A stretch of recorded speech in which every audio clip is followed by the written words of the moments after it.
في مرة كنت بدور على مكان للإيجار، لقيت إعلان على النت لشقة واسعة وفيها عفش قديم في شارع هادي في محطة الرمل. صاحبة الشقة قالت لي شقة كبيرة وهادية، بس خلي بالك الجيران اللي فوق كبار في السن فما تعمليش دوشة. وافقت ورحت اتفرج عليها. الشقة فعلا كانت تحفة فعلا، بس كان فيها ريحة كأنها مقفولة من سنين، والغريب كل الشبابيك كانت مقفولة بمسامير. سألتها ليه الشباك مقفول كده؟ قالت لي اصل جارتنا اللي فاتت وقعت من غير سبب. قلت لها تمام. اخدت الشقة، بس من اول ليلة كنت بسمع صوت حد بيتمشى فوقيا، نفس الخطوة، نفس الوقت، الساعة 2 بالليل بالظبط.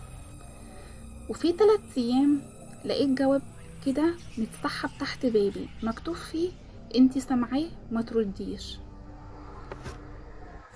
بدأت احس ان في حاجة مش طبيعية، كل يوم نفس الخطوات، نفس الصمت بعديها. ولما سألت البواب مين اللي ساكن فوقيا، قال لي مفيش حد، الشقة فاضية بقالها 5 سنين ومقفولة. طلعت اتأكد بنفسي، فعلا الباب مقفول بقفل، بس وانا طالعة حد خبط من جوه 3 مرات. رجعت ولقيت جواب تاني عند الباب، اللي فوق مش بيحب حد يبص عليه.